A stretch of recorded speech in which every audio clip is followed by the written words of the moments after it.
1960 के दशक में नासा को एक बहुत बड़ी प्रॉब्लम फेस करनी पड़ी। अगर एस्ट्रोनॉट्स का खाना स्पेस में खराब या कंटेमिनेट हो जाता तो उनकी जान खतरे में पड़ सकती थी। दोस्तों, कंटेमिनेट का मतलब होता है खाने में हार्मफुल बैक्टीरिया, वायरस, केमिकल या गंदगी का मिल जाना, जिससे खाना खराब हो सकता है।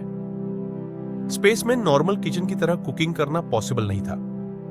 ओपन फ्लेम और गैस स्टोव डेंजरस हो सकते थे, क्योंकि स्पेसक्राफ्ट के अंदर ऑक्सीजन कंट्रोल्ड एनवायरनमेंट होता है। इसीलिए साइंटिस्ट्स ने रेडी टू ईट और फ्रीज ड्राइड फूड बनाना शुरू किया, जो महीनों तक सेफ रह सके। नासा ने फूड कंपनी पिलसबरी के साथ मिलकर एक फूड सेफ्टी सिस्टम डेवलप किया। इस सिस्टम का नाम रखा गया HACCP, यानी hazard analysis and critical control point.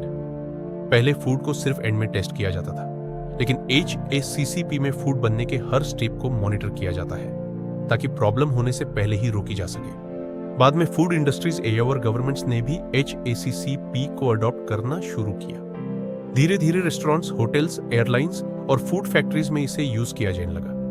Kitchen में HACCP का यूज फूड पॉइजनिंग और क्रॉस कॉन्टैमिनेशन रोकने के लिए होता है। क्रॉस कॉन्टैमिनेशन का मतलब होता है एक फूड का बैक्टीरिया दूसरे फूड तक पहुंच जाना, जैसे रॉ चिकन का बैक्टीरिया सैलड या कुक्ड फूड तक पहुंच जाना, या एक ही नाइफ और चॉपिंग बोर्ड को रॉ और कुक्ड फूड दोनों के लिए यूज करना। इसीलिए किचन्स में रॉ मीट और वेजिटेबल्स के लिए अलग कटिंग बोर्ड यूज किए जाते हैं। फूड टच करने से पहले और बाद में प्रॉपर हैंड वॉश किया जाता है, और चिकन जैसे फूड्स को प्रॉपर टेम्परेचर पर कुक किया जाता है। एग्जाम्पल के लिए, चिकन को मिनिमम 75 डिग्री सेल्सियस तक कुक किया जाता है, ताकि हार्मफुल बैक्टीरिया मर सके। HACCP में एक इंपॉर्टेंट कॉन्सेप्ट होता है डेंजर जोन टेम्परेचर। ये यूजुअली 5 डिग्री सेल्सियस से 7 डिग्री सेल्सियस के बीच माना जाता है। इस टेम्परेचर रेंज में बैक्टीरिया बहुत तेजी से ग्रो करते हैं। इसीलिए कोल्ड फूड को 5 डिग्री से नीचे और हॉट फूड को 60 डिग्री से ऊपर रखने की कोशिश की जाती है। रॉ फूड और कुक्ड फूड को अलग अलग स्टोर किया जाता है, और रेफ्रिजरेटर का टेम्परेचर भी मॉनिटर किया जाता है। HACCP में मेनली 3 टाइप के हैजर्ड्स होते हैं। बायोलॉजिकल हैजर्ड, जिसमें बैक्टीरिया, वायरस और फंगस आते हैं।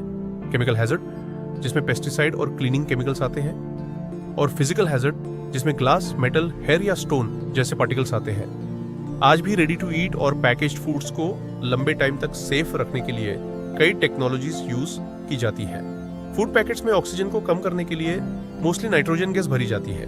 नाइट्रोजन ऑक्सीडेशन को स्लो करती है, जिससे चिप्स सेफ और नमकीन क्रिस्पी रहते हैं और उनका ऑयल जल्दी खराब नहीं होता।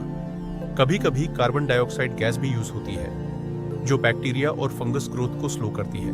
कुछ पैकेजिंग में ऑक्सीजन अब्सॉर्बर्स और वैक्यूम पैकेजिंग भी यूज होती है। रेडी टू ईट फूड्स में कई प्रिजर्वेटिव्स भी यूज किए जाते हैं, ताकि फूड जल्दी खराब ना हो, जैसे सॉल्ट यानी नमक, sugar, citric acid, vinegar, sodium benzoate, potassium sorbate और एंटीऑक्सीडेंट्स। ये इंग्रेडिएंट्स कंट्रोल्ड क्वांटिटी में यूज किए जाते हैं, ताकि बैक्टीरिया ग्रोथ स्लो हो सके और शेल्फ लाइफ बढ़ सके।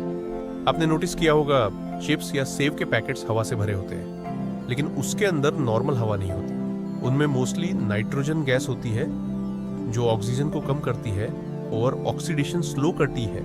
ऑक्सीडेशन का मतलब होता है ऑयल का खराब होना, टेस्ट चेंज होना और क्रिस्पीनेस खत्म होना। आज दुनिया भर के बड़े रेस्टोरेंट्स और food brands HACCP system follow करते हैं, क्योंकि सेफ फूड सिर्फ टेस्टी होना नहीं होता।